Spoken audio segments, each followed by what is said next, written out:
Hello friends, welcome to new course. ഇന്ന് നമ്മൾ നോക്കാൻ പോകുന്നത് ലേണിംഗ് ഡിസബിലിറ്റീസിന്റെ ഓരോ ടൈപ്സിനെ കുറിച്ചാണ്. അതിനെ എങ്ങനെ നമുക്ക് ഡിഫൈൻ ചെയ്യാം, കൃത്യമായിട്ട് ലേണിംഗ് ഡിസബിലിറ്റീസിനെ കുറിച്ച് ഒരു അവയർനെസ് ക്രിയേറ്റ് ചെയ്ത് തരിക എന്നൊരു ഉദ്ദേശത്തോടു കൂടിയാണ് നമ്മൾ ഇന്നത്തെ വീഡിയോ അറേഞ്ച് ചെയ്തിരിക്കുന്നത്. സോ നമുക്ക് വീഡിയോയിലേക്ക് പോകാം. അതിനു മുന്നേ നമ്മുടെ ചാനൽ ആദ്യമായിട്ട് ആരെങ്കിലും കാണുന്നുണ്ടെങ്കിൽ സബ്സ്ക്രൈബ് ചെയ്യാൻ മറക്കല്ലേ. ആദ്യം വരുന്നതാണ് ഡിസ്ലെക്സിയ. ഇവിടെ മെയിൻ ആയിട്ട് അവർക്ക് വായിക്കാനാണ് ബുദ്ധിമുട്ട് വരുന്നത്. സ്പെല്ലിങ്, വേർഡ്സ്, എഴുതിയിരിക്കുന്ന ലാംഗ്വേജ് ഇതൊന്നും അവർക്ക് റെക്കഗ്നൈസ് ചെയ്യാൻ പറ്റണമെന്നില്ല. അടുത്ത് വരുന്നതാണ് ഡിസ്ഗ്രാഫിയ. ഇവിടെ അവർക്ക് റൈറ്റിംഗ് സെക്ഷനിലാണ് പ്രശ്നം വരുന്നത്. അതായത് വളരെ സ്ലോ ആയിട്ട് എഴുതുക, ഹാൻഡ് റൈറ്റിംഗിൽ പ്രശ്നം, മനസ്സിൽ തോന്നുന്ന ചിന്തകൾ അല്ലെങ്കിൽ ഐഡിയാസ് കറക്റ്റായിട്ട് ഓർഗനൈസ് ചെയ്ത് എഴുതാനുള്ള ബുദ്ധിമുട്ടൊക്കെയാണ് ഡിസ്ഗ്രാഫിയയുടെ കീഴിൽ വരുന്നത്.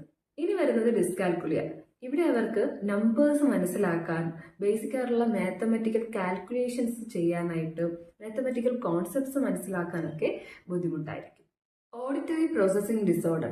ഇവിടെ അവർക്ക് സൗണ്ട്സ് പ്രോസസ്സ് ചെയ്യാൻ ബുദ്ധിമുട്ടായിരിക്കും. അതായത് നമ്മളിപ്പോൾ ഒരു കാര്യം പറഞ്ഞു കൊടുത്താൽ അവരത് കേൾക്കുന്നുണ്ടായിരിക്കും. പ്രശ്നം എന്താണെന്ന് വെച്ച് കഴിഞ്ഞാൽ കേൾക്കുന്ന കാര്യം മനസ്സിലാക്കാനും ഓർത്ത് വയ്ക്കാനും പാടായിരിക്കും. അടുത്തത് വിഷ്വൽ പ്രോസസ്സിംഗ് ഡിസോർഡർ. ഇവിടെ അവർക്ക് വിഷ്വൽ ഇൻഫർമേഷൻസ് ഇന്റർപ്രറ്റ് ചെയ്യാനായിരിക്കും അവർ സ്ട്രഗിൾ ചെയ്യുന്നത്. ഫോർ എക്സാമ്പിൾ, ഇപ്പോൾ ബോർഡിൽ എഴുതിയിരിക്കുന്ന നോട്ട് അവർക്ക് കോപ്പി ചെയ്യാൻ വരെ ബുദ്ധിമുട്ടായിരിക്കും. അതുപോലെ തന്നെ ചാർട്ട് വായിക്കാൻ, മാപ്പ് വായിക്കാൻ, ഇങ്ങനെ സിമ്പിൾസ്, പാറ്റേൺസ്, ഷെയ്പ്സ് ഇതെല്ലാം റെക്കഗ്നൈസ് ചെയ്യാനായിട്ട് ബുദ്ധിമുട്ടായിരിക്കും. Non verbal learning disabilities. ഇവിടുത്തെ സ്പെഷ്യാലിറ്റി എന്ന് വെച്ച് കഴിഞ്ഞാൽ അടിപൊളിയായിട്ട് വെർബൽ സ്കിൽസ് ഉണ്ടായിരിക്കും, സ്ട്രോങ് വെർബൽ സ്കിൽസ് ഉണ്ടാവും. പക്ഷേ അവരുടെ മോട്ടോ സ്കിൽസ്, സോഷ്യൽ സ്കിൽസ്, അതുപോലെ വിഷ്വൽ സ്പേഷ്യൽ സ്കിൽസ് ഒക്കെ വളരെ വീക്കുമായിരിക്കും. അതുപോലെ തന്നെ അവർക്ക് ബോഡി ലാംഗ്വേജ് റീഡ് ചെയ്യാനും മൂവ്മെന്റ്സ് കോർഡിനേറ്റ് ചെയ്യാനും ഒക്കെ ബുദ്ധിമുട്ടായിരിക്കും. Developmental coordination disorder. ഇവിടെ ശരിക്കും പറഞ്ഞാൽ അവരുടെ മോട്ടോ സ്കിൽസിനെയും അതുപോലെ തന്നെ കോർഡിനേഷനെയാണ് ബാധിക്കുന്നത്. സ്വാഭാവികമായിട്ടും അവർക്ക് ബാലൻസ് ഇല്ലാത്തൊരു അവസ്ഥ പോലെ തോന്നും. ഹാൻഡ് റൈറ്റിംഗിൽ പ്രശ്നം വരാം, ഷൂലേസ് കെട്ടുന്നതിൽ ബുദ്ധിമുട്ട് വരാം. അതുപോലെ ഫിസിക്കൽ ടാസ്കുകളൊക്കെ ചെയ്യാനും അവർ സ്ട്രഗിൾ ചെയ്യുന്നുണ്ടാവും. ഇന്ന് നമ്മൾ മനസ്സിലാക്കിയത് കോമൺ ആയിട്ട് കണ്ടുവരുന്ന കുറച്ചധികം ലേണിംഗ് ഡിസബിലിറ്റീസിന്റെ ടേംസും അതിന്റെ ഡെഫിനിഷൻസും ആണ്.